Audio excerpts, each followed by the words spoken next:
Tudo bom, pessoal? Eu vi recentemente um vídeo, na verdade eu vi o título de um vídeo do Dan Martel, e o título do vídeo era mais ou menos como esse aqui que eu fiz para vocês. Tenho 44 anos, se eu tivesse 20 novamente eu faria isso.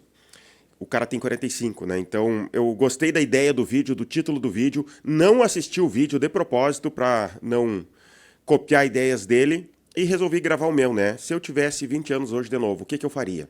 Então eu quero falar sobre isso. Meu nome é Deilson, esse é o Vivendo de SaaS, um canal em português para quem quer aprender sobre gestão da empresa de software como serviço.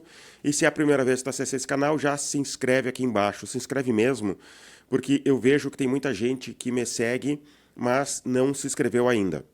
Tá? E eu queria falar também que a gente tem um grupo no Facebook que a gente debate sobre software como serviço, um grupo gratuito, são 8.000 membros, esses dias chegou a 8.000 membros, vou deixar o URL do grupo aqui na descrição. Tá? Então o que eu faria de diferente se eu tivesse 20 anos de idade novamente?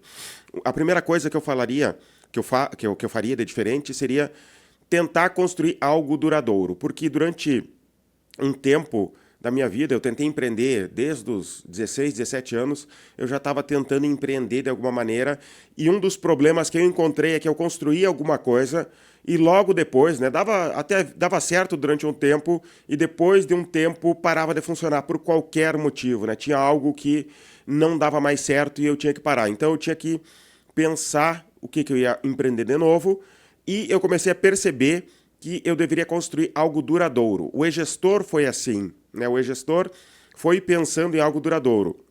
Em 2006 a 2008, a gente tinha um contrato com uma empresa de telefonia no Brasil, né? E a gente conseguia vender, a gente era provedor de ADSL. Deu muito certo o que a gente fez, a gente ganhou dinheiro naquela época, só que a gente teve problemas que a gente perdeu aquele contrato depois de um tempo, eles cancelaram o contrato. Então era mais uma vez construir, tive todo o trabalho e a gente perdeu aquele contrato e tive que começar de novo. Então a ideia do e-gestor foi justamente isso. Eu quero construir algo que eu não dependa de fornecedores, ou dependa o mínimo possível de fornecedores externos, algo que alguém não possa vir aqui me tomar. E isso também é um dos motivos do software como serviço, que me dá recorrência e me dá essa possibilidade de crescer, né? Devagarzinho ali eu tenho essa escalabilidade e eu não fico dependente de um fornecedor externo. Então, é algo, um conselho que eu daria para mim, se eu pudesse falar comigo, né, com 20 anos de idade, seria tentar construir algo duradouro. Eu tenho vendido algumas horas para algumas pessoas para conversar sobre o software como serviço deles. E eu conversei esses dias com um cara que fez um sistema para envio de WhatsApp, né, mensagem de WhatsApp pirata. Tá dando certo esse software dele, ele conseguiu conquistar muitos clientes, mas ele tem medo, né, de que em algum momento isso acabe, né, que a Meta acabe com isso. E realmente é algo muito arriscado. O que eu dei de ideia para ele é: continua, enquanto estiver funcionando, continua, mas tenta construir algo que tu não dependa da meta, né? Que tenta construir para o mesmo nicho que tu está trabalhando, mas tu não dependa da meta. Pode ser que tu não cresça tanto quanto o do WhatsApp, mas tu pode usar esse teu software de envio de mensagens via WhatsApp como um gerador de leads. Se aproveita disso durante um tempo. É o teu gerador de leads. E tu vai tentar vender para esses leads algo a mais. Então constrói algo que tu não dependa dos outros. Foi basicamente essa conversa e é isso que eu faria de diferente. É de tentar criar algo mais duradouro. Outra coisa que eu faria seria contratar mais pessoas mais cedo. Eu acho de verdade que um dos erros que eu cometi aqui na empresa foi aquele pensamento de que eu quero uma empresa muito grande, com o mínimo de pessoas possível, né, e ganhar muito dinheiro. É o pensamento que eu tinha e eu vejo que é o pensamento que muita gente que me segue aqui quer, né? Inclusive, um dos vídeos meus de mais sucesso é como construir um SaaS trabalhando sozinho. Esse título chama muito atenção. Eu gostaria disso. Não acho que seja impossível hoje em dia. Com inteligência artificial está se tornando cada vez mais fácil, mas ao mesmo tempo eu digo para as pessoas: pensa bem, será que não vale a pena contratar algumas pessoas? Não estou dizendo para te sair contratando no dia 1, enquanto tu não tem dinheiro. Mas a partir do momento que tu está quebrando a cabeça, trabalhando sozinho, fazendo um monte de coisas que tu poderia muito bem delegar, eu recomendo sim que tu comece a contratar pessoas. Um dos erros que eu cometi aqui, e a minha empresa poderia ser muito maior, seria se eu tivesse contratado pessoas mais cedo, delegado algumas coisas, principalmente coisas que eu não gosto de fazer, coisas que tem gente que é muito melhor do que eu, né? Por exemplo, layout de site, layout de e-mail, essas coisas, eu não sou bom nisso. Eu não tenho amor por isso. Por que não colocar uma pessoa para fazer isso? Ou processo de venda. Eu gosto de vender, trabalho com vendas, mas não é o meu amor principal na empresa, não é eu vender. Eu gosto muito mais de marketing do que falar com o cliente para vender. Então, colocar pessoas ali, colocar vendedores para vender me ajudou bastante. Outra coisa que aconteceu, conforme eu comecei a contratar pessoas, eu fui conhecendo pessoas muito competentes, né? Eu até tive o pensamento no passado de que isso seria muito difícil de acontecer, mas não, começou a aparecer gente muito interessada, gente que realmente quer crescer, que quer trabalhar de verdade, que quer ter uma diferença, fazer diferença na nossa vida, e essas pessoas nos ajudam a pensar, né? Se tu for ver os grandes empreendedores do mundo, os grandes CEOs do mundo, como o Jack Welch, ele fala justamente isso, né? Que eu vi na prática acontecer. Qual era o trabalho do Jack Welch? Ele era da GE, ele foi um dos maiores CEOs do século XX. O trabalho dele era contratar pessoas competentes, daí ele pegava aquelas pessoas e dava um projeto para aquelas pessoas, e aquelas pessoas faziam aquele projeto crescer. Então ele conseguia. O grande trabalho dele era achar pessoas competentes para fazer a empresa crescer. E isso realmente fez um diferencial muito grande. Eu não sei o que seria de mim aqui hoje sem meus sócios, minha equipe aqui. Porque eu não sei tudo. Né? Tem muita coisa aqui que ou eu não gosto de fazer, ou eu estou fazendo errado. Então, hoje vem ideia de todos os lados e a gente vai construindo uma empresa baseado na mente de um monte de gente, pessoas que estão vendo a minha empresa de ângulos diferentes, porque eu estou vendo de um lado, mas tem funcionário meu que está falando diretamente com o cliente, ele está percebendo o que está acontecendo no dia a dia com o cliente. Aquela pessoa lá do financeiro ou que faz a manutenção dos clientes, ele está vendo as reclamações que de repente eu não estou vendo. O pessoal do suporte está vendo as dificuldades que os clientes estão tendo que não estão passando por mim, porque eu tenho outras coisas para ver. Então isso enriquece muito a empresa. Tá? Então eu teria contratado pessoas mais cedo para fazer as coisas acontecerem mais rápido aqui na minha empresa. A próxima coisa que eu teria feito de diferente seria não me acomodar com os pequenos sucessos. E aconteceu mais de uma vez isso. A gente chega num patamar, começa a ganhar razoavelmente bem, melhor do que no mercado, né? Se tivesse um emprego, tu começa a ganhar um pouco melhor que isso, porque a empresa teve um certo sucesso e a gente se acomoda com esse sucesso. Isso me aconteceu mais de uma vez, tá? Isso é ruim. A gente não pode se acomodar com o sucesso, não pode achar que tá bom, nunca tá bom.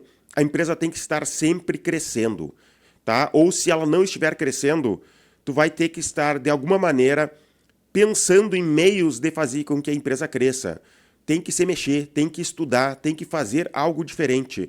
Porque se a empresa estiver parada, ela vai morrer. Uma coisa que me ajudou muito foi justamente os concorrentes. Pensa, eu comecei em 2009, não tinha softwares online como o meu, praticamente. E daí começou a aparecer concorrentes. Esses concorrentes receberam aporte, começaram a crescer muito. Isso me ajudou muito. Os concorrentes me ajudaram muito. Eu vi coisas que eram possíveis ser feitas, né? Então, esses caras receberam aporte, cresceram muito, e eu, sem aporte, no interior do Rio Grande do Sul, comecei a ver, cara, isso é possível, olha, dá para fazer isso. E também teve a motivação, como que eles estão crescendo e a minha empresa não está crescendo que nem a deles. Então, isso me ajudou bastante a sair da zona de conforto e tentar alguma coisa para fazer minha empresa crescer. Então, eu vejo que muita gente aqui que me segue está estagnada, tá? Eles estão muitos anos com a mesma receita recorrente. Inclusive, eu conversei com um cara desses que eu vendi horas para conversar com eles. Ele me disse assim, eu ouvi falar, no ChatGPT me disse que era normal, depois de um tempo, até vender menos, porque a empresa chega num processo de estagnação e a gente começa a vender menos. E eu disse assim, nada disso, a minha empresa nunca vendeu menos. Né? Teve momentos que a gente estagnou, mas vender menos, isso eu nunca deixei acontecer. Né? Então, se a tua empresa está vendendo menos, ou foi porque teu mercado encolheu, ou porque tu dominou o mercado, ou porque tu não está vendendo o suficiente. São essas três opções, né? E eu duvido que tu tenha dominado o mercado. Né? Então, A gente tem que estar sempre crescendo, de alguma maneira, e não dá para se acomodar com o sucesso. Estou ganhando bem, está tudo bem. Não, não dá, não pode ser assim. Né? Então é algo que eu deveria ter feito de diferente. Próximo ponto aqui que eu teria feito diferente seria cobrar mais caro. No início, eu passava pelo mesmo problema que a maioria dos meus seguidores aqui passa, que é medo de cobrar caro. Eu cobrava muito barato. Para te ter uma noção, o e-gestor lá no início, a gente cobrava R$ 50 por mês, as primeiras versões, e a gente dava um e-commerce dentro, embutido no e-gestor, que a gente desenvolveu. Uma porcaria, tava uma porcaria o nosso e-commerce na época, mas para a época não era tão ruim assim, né? Mas comparado às tecnologias que tem hoje. Mas mesmo assim era funcional. E a gente cobrava R$ 30 por mês para a pessoa ter um e-commerce completo que ele poderia personalizar o HTML. Isso é medo de cobrar. Então, eu teria feito diferente, eu teria cobrado muito mais caro as coisas no passado. Né? Então, a gente tem medo porque a gente tem pouco lead. Você preocupa em gerar lead, né, em quantidade, porque se tu gerar lead em quantidade, tu vai perder teu medo de dizer um preço para as pessoas. Então, eu teria cobrado muito mais caro. Lá por 2011, 2012, eu contratei uma empresa de pesquisa de mercado para me ajudar. A pesquisa de mercado me disse que eu poderia cobrar muito mais caro. Mesmo assim, eu não aceitei porque eu tinha medo de que no futuro começasse a aparecer concorrentes, e realmente aconteceu isso, e daí se meu preço estivesse muito caro, como que eu ia descer aquele preço depois? Então eu acabei não cobrando mais caro.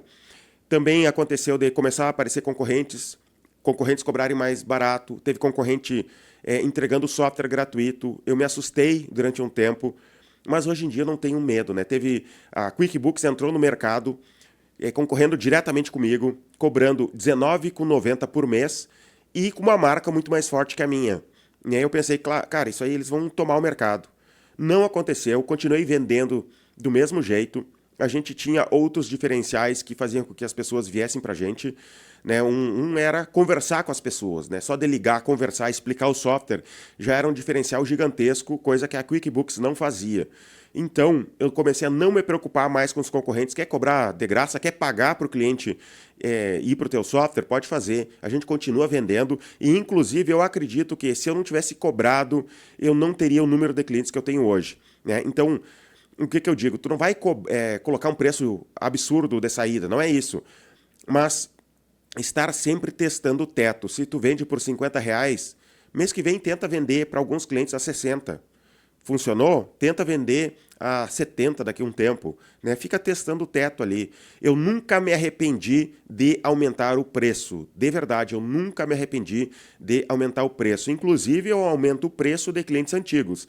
Passou um ano, a gente reajusta o preço conforme GPM. A gente faz isso todo ano. Né? Então, todo mês tem aumento de preço porque teve, digamos agora, a gente está em maio. Maio do ano passado teve vendas, venceu um ano, a gente vai reajustar conforme GPM, conforme está no contrato. Outra coisa que eu teria feito diferente, desperdiçar menos dinheiro.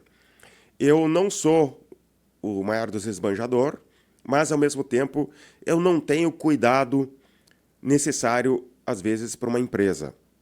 Ainda bem que eu tenho um sócio né? Eu tenho um sócio mais mão de vaca ali, no bom sentido, tá? Então eu gosto até o jeito que ele trata as coisas aqui financeira.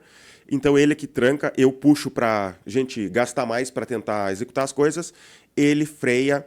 Então tudo que eu vou fazer aqui eu pergunto, tem dinheiro, podemos fazer? Né? Isso é muito bom. E em casa também é meio assim, né? Minha esposa é contadora, então a gente tem isso. Então tem esse equilíbrio, isso é muito bom. Mas em alguns momentos eu poderia ter sido mais cuidadoso com o dinheiro, principalmente lá no início, quando eu fazia propaganda paga. Eu cuidava da propaganda paga.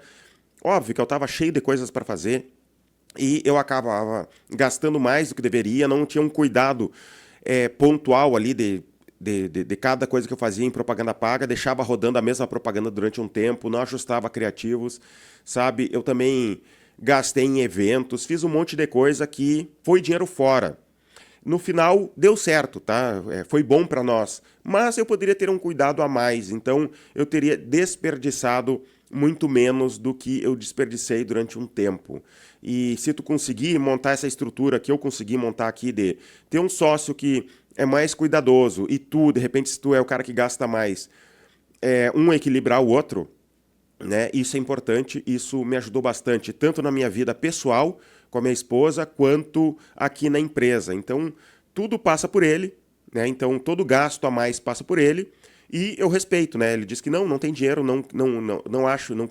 Se eu não conseguir convencer ele de alguma coisa, eu não vou. Eu poderia, né? Ah, eu sou sócio, sou tão sócio quanto tu, a gente tem a mesma porcentagem aqui na empresa, eu poderia muito bem brigar por alguma coisa, mas eu prefiro não, né? Se eu não convenci ele, eu não consegui vender a ideia para ele, eu não vou passar por cima dele, e é assim que a gente tem trabalhado durante muitos anos. Já fiz no passado, já briguei mais no passado, mas eu acho que essa estrutura, essa organização funciona muito melhor do que do passado, e eu teria desperdiçado muito menos dinheiro do que eu desperdicei hoje em dia. Próximo ponto aqui, eu teria investido em mais produtos mais cedo. Eu não estou recomendando, se tu está começando, se tu tem bem pouco MRR, se tu tem menos de 100 mil de receita recorrente por mês, já sair construindo um novo produto. Mas depois no patamar ali, eu acho importante tu começar a pensar em produtos a mais para vender para os teus clientes. Isso ajuda muito, eu cheguei tarde nisso, tá? Então eu quis durante muito tempo vender só e-gestor, tudo era e-gestor, mas eu acho que ter coisas a mais para vender é importante. E uma coisa que eu não teria feito durante um tempo eu fiz, vou tentar colocar mais funcionalidades dentro do e-gestor para vender mais, para cobrar mais caro. Não é isso que eu faria, né? Eu teria feito diferente, como eu estou fazendo agora. Eu estou pensando em produtos diferentes para o mesmo público. Por que produto diferente? Isso tem a ver com aquele livro do Russell Brunson, Dot-com Secrets, que ele fala. Imagine o seguinte, tu vai comprar digamos, um livro sobre como ficar trincadão, né? Com a barriga com quadradinhos ali. Esse exemplo que ele dá no livro, inclusive. Daí, depois, lá no funil de vendas, tu vai comprar... no funil de vendas, ele vai te oferecer outra coisa. Daí tu vai oferecer um DVD agora, um DVD não, um vídeo agora, um curso em vídeo de como ficar com quadradinhos na barriga. Não vai vender, porque o cara, mesmo gordo, mesmo barrigudo, quando ele comprou aquele livro de como ficar magro e trincadão, ele, na cabeça dele, ele já resolveu aquele problema. Tá? Então ele já resolveu aquele problema. Então ele não quer o curso. O livro nem chegou ainda para ele ler, mas ele já resolveu aquele problema na imaginação dele. Então tem que ser vendido outra coisa para ele. Então é dessa maneira que eu imagino que tu deveria fazer, é o que a gente está tentando fazer. É um outro produto. Aqui a gente vende o e-gestor, a gente tem um outro produto que seria o e-commerce. A gente tem o e-commerce para vender para eles. E eu não fui desenvolver o e-commerce. Eu não quero ter mais equipe de programadores, mais gente desenvolvendo, mais todo aquele trabalho de contratação. Eu não quero isso. Eu fiz parceria com uma outra empresa de um amigo meu, que eu conheço há muito tempo, que eu sei que eles são estáveis, que eles vão entregar o produto, que vai dar tudo certo com eles. E daí a gente vende o e-commerce também. Porque o meu foco dos desenvolvedores aqui é para desenvolver o nosso produto interno, que é o e-gestor. Né? Então, é uma coisa que eu deveria ter feito mais cedo, é justamente isso, fazer um cross-sell, né? E para crescer o ticket médio de clientes aqui dentro da empresa. Então, é algo que eu teria feito diferente. E por último aqui, que eu teria feito, mas que eu acertei, né? Eu acho que eu acertei, mas eu teria... De repente, se eu fosse uma máquina do tempo, falar comigo mesmo, seria, cara, vai para esse caminho aí que vai dar certo. É justamente isso. É continuar como bootstrapping, não receber aporte. Eu gosto muito disso. Eu sei que tem gente que pensa diferente, mas pelo meu jeito de pensar, eu não quero trabalhar para os outros, eu quero trabalhar sozinho, eu quero dinheiro para mim, eu não vou conseguir trabalhar para os outros da mesma maneira que se eu estiver construindo alguma coisa para mim. Então, eu teria... dado o conselho, continua no bootstrapping, né?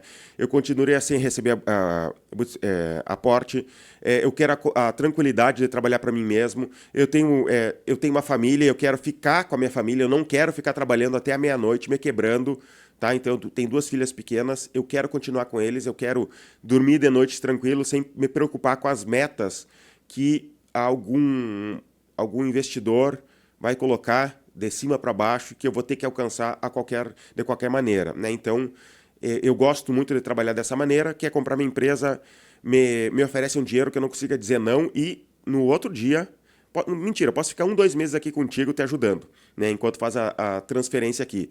Mas depois, tchau, eu vou montar outro trabalho, outra empresa, mas eu não vou ficar aqui trabalhando para ti. É assim que eu penso, tá? Espero que tenham gostado desse vídeo aqui. Olha na descrição do vídeo aqui a plataforma Vivendo de SaaS.